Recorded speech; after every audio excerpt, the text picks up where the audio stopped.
Hi friends, అందరికీ నమస్కారం. అందరూ ఎలా ఉన్నారు, ఏం చేస్తున్నారు? అందరూ మంచిగా ఉండాలని కోరుకుంటున్నాను. ఈరోజు వీడియో వచ్చేసి పన్నీరు మసాలా మల్టీగ్రెయిన్ చపాతీ చాలా సింపుల్గా, చాలా ఈజీగా చేసేసుకోవచ్చు.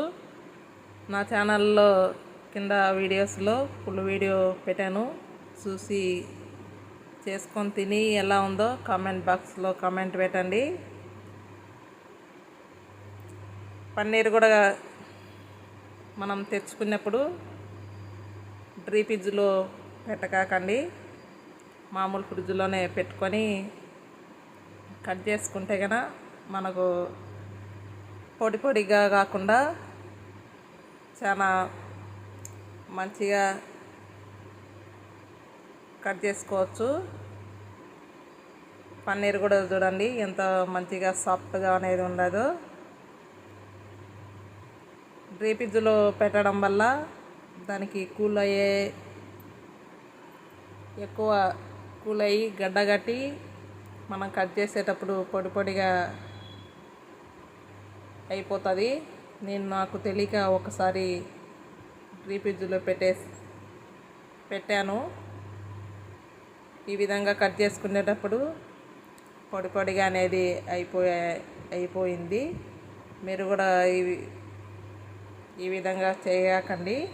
ఈ విధంగా మామూలుగా ఫ్రిడ్జ్లో పెట్టుకొని పన్నీర్ అనేది మనకు ఏ సైజులో కావాలంటే ఆ సైజులో కట్ చేసుకొని పన్నీర్ మసాలా చాలా మంచిగా రుచిగా ఉంటుంది. తక్కువ మసాలాతోనే చేశాను. మీరు కూడా మీ ఇంట్లో పన్నీరు మసాలా కర్రీ అనేది ఏ విధంగా చేస్తారో కామెంట్ బాక్స్లో కామెంట్ పెట్టండి.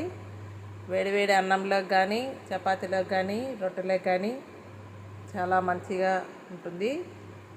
నాన్ వెజ్ తిన్న వాళ్ళు కూడా ఈ విధంగా పన్నీర్ మసాలా కర్రీ చేసుకుంటే కనుక చాలా మంచిగా రుచిగా ఉంటుంది.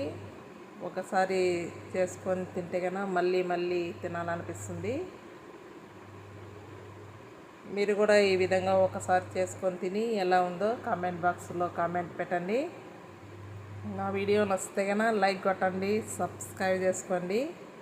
ఒకసారి సబ్స్క్రైబ్ చేసుకుంటే నేను పెట్టిన వీడియోస్ అన్నీ కంటిన్యూగా వస్తూ ఉంటాయి. మంచిగా నన్ను సపోర్ట్ చేయండి. మరొక మంచి వీడియోతో మీ ముందుకు వస్తాను. బాయ్ అండి.